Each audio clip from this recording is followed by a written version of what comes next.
Comment Bold, une entreprise venue de l'Europe, a pu s'implanter facilement en Afrique, même face aux géants Uber également qui étaient déjà sur le marché? Et qu'est-ce que vous et moi, en tant qu'entrepreneurs africains, pouvons apprendre de leur stratégie lorsqu'il est question de pouvoir également s'implanter dans d'autres marchés africains? Pour ceux qui ne connaissent pas Bolt, Bolt est une plateforme de transport comme Uber qui a été créée en fait en 2013 et qui a commencé également son expansion en Afrique quelques années plus tard de cela. Mais la question qui nous intéresse ici, c'est de pouvoir comprendre comment est-ce qu'ils ont fait pour pouvoir atteindre de grands résultats sur le marché africain. Ils ont en fait mis en place quatre stratégies qui ont pu les aider à pouvoir adopter le marché. Tout d'abord, ils ont mis l'accent sur ce qu'on appelle la pénétration. Alors, la stratégie de la pénétration nous dit une chose assez simple. Lorsqu'on arrive sur un marché donné, pour pouvoir avoir rapidement des parts de marché, il sera question pour nous de pouvoir faire entrer des prix bas en termes de nos produits et services. Ce qui aussi a permis ici à Bolt de pouvoir s'imposer face à Uber parce qu'il proposait également des prix concurrentiels plus bas.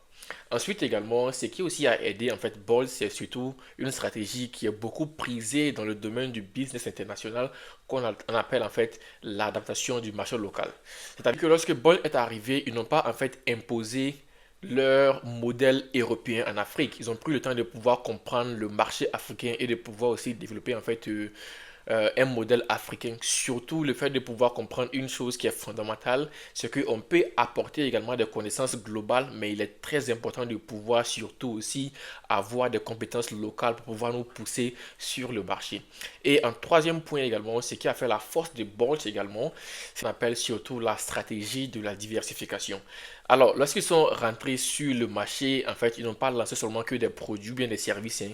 Ils ont créé en fait un écosystème. Ils ont lancé la transport de Bolt, ils ont aussi lancé en fait le food Bolt et plusieurs autres services également sur le marché. Ce qui a permis de pouvoir mettre en exergue également ce qu'on appelle en fait la matrix du BCG, qui nous fait comprendre que nous avons quatre cases en termes de management de nos produits. On a ce qu'on appelle le cash cow, le question mark, le dog et puis également la star. Donc cette diversification a permis à Bolt de pouvoir comprendre surtout lequel de ces produits ou lequel de ces services en fait allait pouvoir être la star dans leur portefeuille également de produits qu'ils avaient surtout chez eux. Alors ici, ce qui est important pour nous de comprendre, c'est qu'il y a quatre leçons également, nous, qu'on peut retenir ici surtout.